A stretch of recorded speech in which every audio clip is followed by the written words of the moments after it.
The Story Museum Oxford and Little Radio present The Porridge Pincher. Written and told by David Wood. Published by Big Cat. Down in the country, deep in a wood, is a cottage where once an oak tree stood. Living inside is a family. Father, mother, and baby, that's me. Nobody goes there unawares, for this is the home of 3 brown bears. "Time to get up," cries mother one morning. "Rise and shine, baby bear, stop yawning. Daddy's cooking breakfast." "Eggs or toast?" Baby bear thinks, "What I fancy most is porridge, Daddy. Porridge, please." Sounds tasty," Mum agrees. So using all his cooking skills, father heats and stirs and fills 3 steaming bowls. But then, guess what? They taste it, and it's far too hot.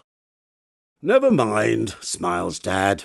"Don't fret, don't frown. We'll go for a walk till the porridge cools down." So into the wood the bears withdraw, forgetting to close the cottage door. Now quite by chance, and with no warning, someone else is out this sunny morning, a little girl called Goldilocks, in a stripy dress and spotty socks. As she skips through the wood, she suddenly spies, "Gosh, I don't believe my eyes! A cottage, and it looks so cosy!" Now, Goldilocks is rather nosy. "I must just have a little peep." So up the path she starts to creep. "Who lives here?" thinks Goldilocks. But when she goes to give 3 knocks, she finds the door is open wide. Why don't I take a look inside?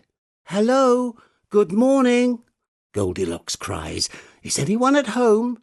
No one replies. She tiptoes in as softly as she's able and sees the bowls of porridge sitting on the table. "I must just have a little sniff. That smells good. I wonder if—" Now Goldilocks was rather greedy. "I could scoff it if I'm speedy. Here's a spoon. Ooh, I'm so lucky. Big bowl first. Ugh, that tastes yucky. Much too salty for me to eat. Middle-sized bowl. Ooh, that's too sweet."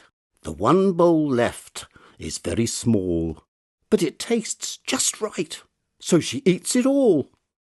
Now Goldilocks fancies a little rest. There are 3 chairs to choose from. Which is best? She sits on the big one and gets a shock. It's wobbly and knobbly and hard as rock. Next, the middle-sized chair by the telly, but it's squidgy and soft as jelly. She spies a small chair. This will do. But Goldilocks is heavy, and it breaks in 2. What have I done? I'd better run. But she sees a staircase. That looks fun. Where does it lead to? Up she heads and finds a room with 3 brass beds. What happens now isn't hard to guess. She decides to test their comfiness. She tries the biggest of the lot. This blanket makes me much too hot. The middle-sized bed feels cool enough, but its itchy blanket feels too rough. This little bed is just my size. She snuggles down and shuts her eyes. Soon she's in the land of Nod. The bears come back.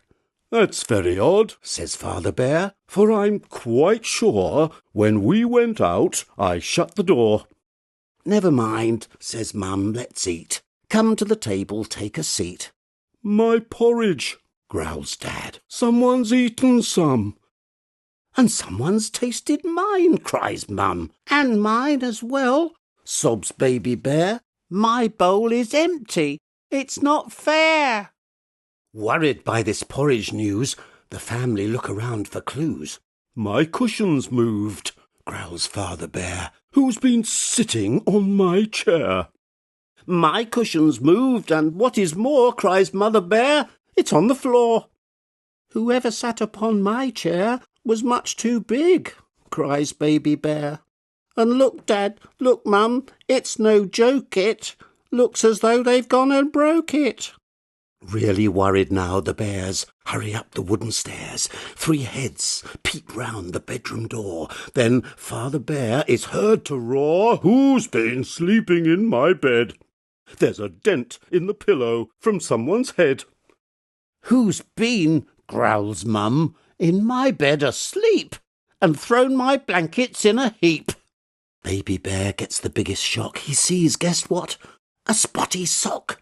"Who's been sleeping in—" Wait a minute. "In my bed, and she's still in it." His startled squeal wakes Goldilocks, who jumps up just like a jack-in-the-box. She opens her eyes and sees the bears, who growl and chase her down the stairs. She dashes through the bears' front door, faster than ever she's run before, down the path and through the wood, and now she's gone, the bears say, "Good." She's had a very nasty fright. Some would say it serves her right. The story makes the national news, with television interviews. When Goldilocks is asked to say what lesson she learnt that sunny day, she answers, "Next time I have found a house I'd like to look around, however much I feel excited, I won't go in till I'm invited." The bears are asked to comment too. They say, "From now on, what we'll do when we go out is make quite sure we don't forget to lock the door." The Porridge Pincher was written and told by David Wood. For the Story Museum, Oxford and Little Radio, the book is published by Big Cat.